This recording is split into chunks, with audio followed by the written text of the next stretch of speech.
Imagine a freezing winter day in New York City, 1903.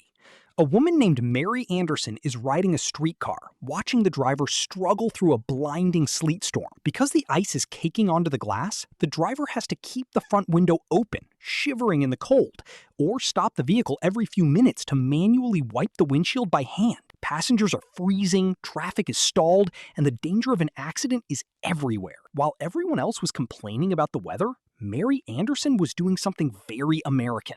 She was solving the problem. Mary wasn't an engineer. She was a real estate developer and rancher from Alabama, visiting the big city.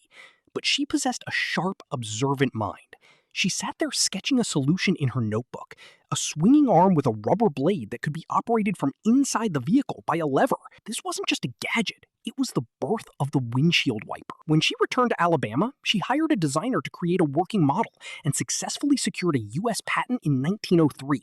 She was years ahead of her time. At this point in history, cars were rare, and most people thought they were just toys for the rich that would eventually disappear. Mary tried to sell her invention to a prominent Canadian manufacturing firm, but they gave her a response that sounds unbelievable today. They rejected her, claiming the device had no commercial value, and that the moving arms would distract the driver and cause accidents. Mary Anderson didn't have the backing of a giant corporation, and as a woman in a male-dominated business world, she faced a steep uphill battle. She eventually let her patent expire, never making a single cent from her invention. But history has a funny way of proving visionaries right. By 1913, just 10 years later, the automobile industry exploded. Ford's Model T was everywhere, and suddenly, driving in the rain wasn't just an inconvenience, it was a national safety crisis. Manufacturers realized they needed exactly what Mary had dreamed up.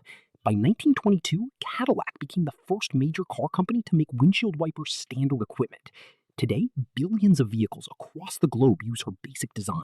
Mary Anderson never got the riches, but she got the last word. She proves that sometimes the greatest American inventions don't come from a lab, but from a woman on a streetcar who simply refused to accept that that's just the way it is. Every time you flick that switch during a storm, you're using the legacy of the woman who wiped away the rain.